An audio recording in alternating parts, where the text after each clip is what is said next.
Hello CET student, जैसा कि आपको पता है कि फर्स्ट राउंड का सीट एलोकेशन जो है सीएसएस पोर्टल का ड्यू का आज हो चुका है। उन्होंने टाइम दिया था कि 5 बजे तक होगा शाम में, लेकिन 2 बजे से ही सभी की पोर्टल पे अपडेट होना शुरू हो गया और सभी को मतलब कोई ना कोई कॉलेज मिला। बहुत लोगों को कॉलेज नहीं मिला है।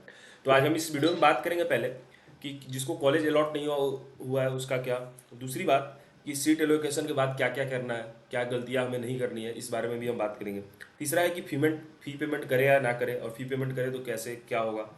चौथा है कि डॉक्यूमेंट का क्या कैसे प्रोसीजर रहता है। अगर मान लो डॉक्यूमेंट आपके पास नहीं है या आपने डॉक्यूमेंट जो दिया था वो गलत हो गया है, एरर हो गया, तो उसका क्या रहेगा।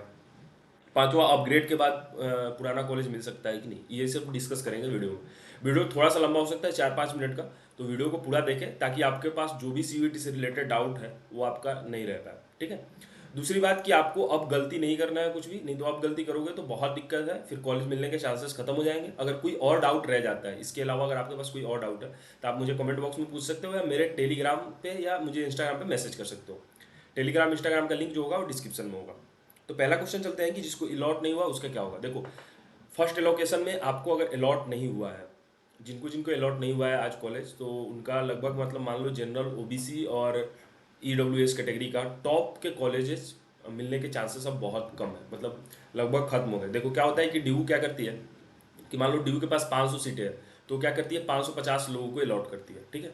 उसमें से क्या होता है कि 50 लोगों को क्या होता है, वो मतलब अगर मान लो उनके पास डॉक्यूमेंट डॉक्यूमेंट इधर उधर हुआ तो वो सोचते हैं कि 550 को अलॉट करेंगे तो 500 तक मतलब हमारा सीट फुल हो जाएगा। तो लगभग अच्छे कॉलेज और अच्छे कोर्स में जनरल का, ईडब्ल्यूएस का और ओबीसी का लगभग खत्म हो जाता है। 1 या 2% तो चांसेस अभी भी हैं। बाकी और भी कॉलेज हैं, जैसे कि बाकी सब कॉलेज जो साउथ के हैं, मतलब टॉप के कॉलेज छोड़ के बाकी में चांसेस हैं सेकेंड तक आपको मिल सकते हैं, ठीक है। तो इंतजार करना है सेकेंड अलॉटमेंट का। सेकेंड अलॉटमेंट कब आएगा? 10 अगस्त को, ठीक। दूसरा क्वेश्चन था कि सीट एलोकेशन के बाद क्या करें। बार बार क्वेश्चन आ रहा है आप सभी का कि सीट एलोकेशन के बाद क्या करना है। देखो, अभी सीट एलोकेशन में आपका दिखा रहा होगा डॉक्यूमेंट वेरीफाई किया जा रहा है। जैसे डॉक्यूमेंट वेरीफाई होगा आपके पास एक्सेप्ट का बटन आएगा। एक्सेप्ट का बटन कब तक आपके पास आएगा? 1 तारीख से लेकर 4 तारीख तक आपके पास एक्सेप्ट का बटन आएगा, ठीक है। और आपको उसी बीच में एक्सेप्ट करना है। आपने एक्सेप्ट कर लिया तो फिर उस क्या होगा कि डॉक्यूमेंट वेरीफाई करके, कॉलेज डॉक्यूमेंट वेरीफाई करके आपको फी पेमेंट का ऑप्शन देंगे। 6 अगस्त तक वो फी पेमेंट का ऑप्शन देंगे, ठीक है। 6 अगस्त तक आप अगर फी पेमेंट करते हैं तो आगे अपग्रेड होगा, ठीक है। अगर फी पेमेंट नहीं करते हैं तो आप सीएसएस पोर्टल से बाहर हो जाते हैं, ना आप आगे अपग्रेड होगा ना आप आगे कुछ कर सकते हैं। तो अगर कोई ये सोच रहा है कि हम फी पेमेंट नहीं करेंगे, सेकेंड में जो अलॉट होगा वो लेंगे, तो देखो अगर तुम फी पेमेंट नहीं करते हो तो ड्यू ऐसा समझती है कि तुम उस सीट को जो है ना छोड़ दिए और तुम ड्यू में एडमिशन नहीं लेना चाहते हो, ठीक है। तो जब तुम फी पेमेंट कर दोगे तो तुम्हारे पास अपग्रेड और फ्रीज के ऑप्शन आएंगे। अगर फी पेमेंट नहीं करते हो तो तुम सेकेंड राउंड के लिए एलिजिबल नहीं हो, तुम ड्यू के सीएसएस पोर्टल से बाहर हो जाओगे। तीसरा क्वेश्चन है फी पेमेंट करेगी नहीं। देखो, जिसको अलॉट हो गया फर्स्ट राउंड में, मैं कहूंगा कि फी पेमेंट कर दो। क्योंकि अगर आपका फर्स्ट राउंड में अलॉट हो गया तो बहुत ज़्यादा चांसेस हैं आपके कि आपके अपग्रेड होंगे और अपग्रेड होकर अच्छे कॉलेज मिलेंगे, ठीक है। अब जैसे फी पेमेंट करोगे तो तुम्हारे पास अपग्रेड और फ्रीज के ऑप्शन आएंगे। फ्रीज का ऑप्शन आएगा कि जैसे ही तुम उसको फ्रीज करोगे वो तुम्हारा कॉलेज मिल गया। मान लो 15 नंबर का प्रेफरेंस मिला है तो 15 नंबर का कॉलेज तुम्हें मिल जाएगा, ठीक है। अब क्या होगा कि जैसे ही तुम अपग्रेड बटन पे दबाओगे तो 15 के ऊपर कोई कॉलेज मिलेगा। अब जैसे मान लो कि तुम्हें 10 नंबर वाला कॉलेज अलॉट हो गया, तो 10 नंबर वाला कॉलेज अलॉट हो गया तो 15 नंबर वाले कॉलेज अब नहीं मिलेंगे तुम्हें। तुम ऐसा सोच रहे हो कि अगर 10 नंबर वाला अलॉट हो गया और मैं क्या करूंगा कि फिर से 15 नंबर वाले कॉलेज को ले लूंगा, तो ऐसा कुछ नहीं होगा। जो तुम्हें मिल गया ऊपर में अपग्रेड होने का चांसेस है, डाउनग्रेड का कोई ऑप्शन नहीं होता है ड्यू में। तो ठीक है, अपग्रेड हो जाएगा लेकिन फी पेमेंट करोगे तो इसलिए मैं कहूँगा कि फर्स्ट प्रेफरेंस में अगर तुम्हारा आ गया तो फी पेमेंट कर दो। बहुत चांसेस है कि अच्छे कोर्स और अच्छे कॉलेज मिल जाएंगे अगर तुमने प्रेफरेंस अच्छे से तैयार किया है तो।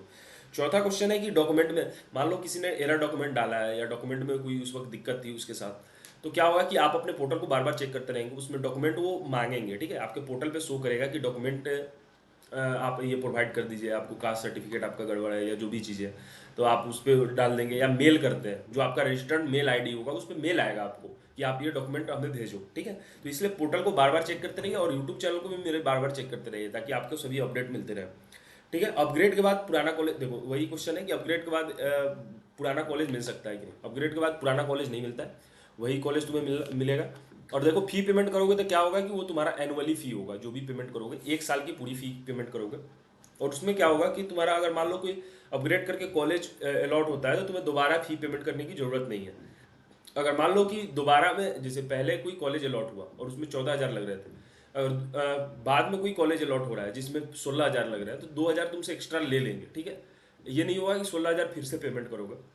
अगर मान लो कि कम लगता है फी, पहले तुमने 14,000 पे कर रखा है, बाद में 12,000 लग रहा है, तो 2,000 तुम्हें रिफंड करेंगे जब पूरा एडमिशन प्रोसेस खत्म हो जाएगा। तो 2-3 महीने लगते हैं उसमें, वो तुम्हारे डीयू के सीएसएस में जो जो तुमने अकाउंट नंबर दे रखा होगा उसी से पेमेंट होगा। तो अभी अकाउंट में पेमेंट रखना। और मान लो अगर कोई साइबर कैफे से पेमेंट कराता है, तो साइबर कैफे से क्या करना कि उसका जो होता है पेमेंट का ट्रांजेक्शन आईडी होता है, उसका स्क्रीनशॉट लेकर रख लेना, क्योंकि वो बहुत जरूरी पड़ता है। मान लो अगर कभी एरर हो गया तो ऐसे जरूरत पड़ता है।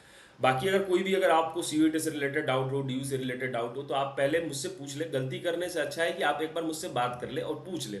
अब इसके लिए क्या कैसे करेंगे, कैसे कांटेक्ट करेंगे, तो आप मुझे मेरे इंस्टाग्राम आईडी पे और टेलीग्राम आईडी पे मुझसे कांटेक्ट कर सकते हैं। अभी इसमें कोई भी गलती नहीं करना, पहले पूछ लेना, उसके बाद ही आगे प्रोसीड करना, ठीक है। धन्यवाद।